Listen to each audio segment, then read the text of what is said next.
கர்ம வீரர் காமராஜர் அவர்களை பற்றி திருச்சி சிவா அவர்கள் பேசியது அரசியல் அரங்கில் சர்ச்சையை ஏற்படுத்தியிருக்கக்கூடிய நிலையில் இது பற்றிய பார்வைகளை பதிவு செய்வதற்காக நம்முடைய காங்கிரஸ் கட்சியினுடைய எம்பி திரு மாணிக்கம் தாக்கூர் நம்முடைய இணைந்திருக்கிறார். சார் வணக்கம்.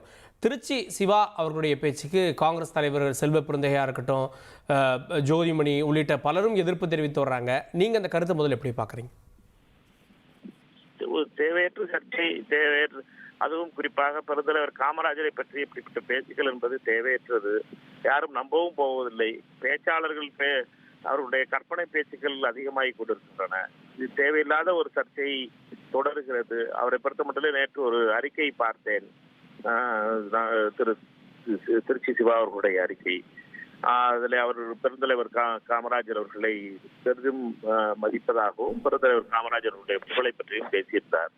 ஆனால் இப்பொழுது திமுகவுடைய சகோதரர்கள் ஐடி விங் மிகவும் ஆக்டிவாக இருக்கிறது. நேற்று இரவிலிருந்து தேவையற்ற சர்ச்சையை மீண்டும் அவர்கள் பேசிக் கொண்டிருப்பது என்பது, அதாவது பெருந்தலைவர் காமராஜரை இப்படி இழிவுபடுத்த நினைப்பது என்பது கண்டிக்கத்தக்கது. ஒரு பெருந்தலைவர், தமிழகத்தினுடைய தலைவர் மட்டுமல்ல, இந்தியாவே போட்டுக்கிட்ட ஒரு பெருந்தலைவரை இப்படி ஐடி விங்கில் இருக்கின்றவர்களும் மற்ற திராவிட முன்னேற்ற கழகத்தில் இருக்கின்ற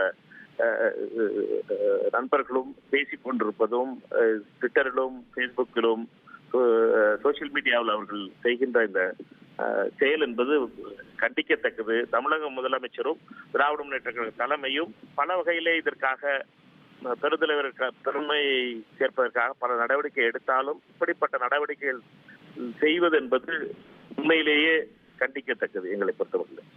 நீங்கள் தொடர்ந்து இணைப்பில் இருங்க. தொடர்ந்து நம்முடைய திமுக தரப்பிலிருந்து பேராசிரியர் கான்ஸ்டன்டைன் ரவீந்திரன் அவர்கள் இணைந்திருக்கிறார்.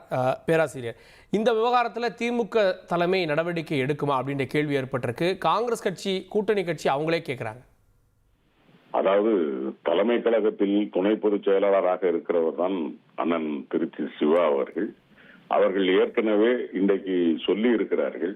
அதாவது பேரறிஞர் அண்ணா அவர்கள் சொல்லும் போது, குணாளா மணாளா குலக்குழுந்தே குடியாத்தம் சென்று வா வென்று வா என்று எழுதிய பேரறிஞர் அண்ணாவின் தம்பி நான்.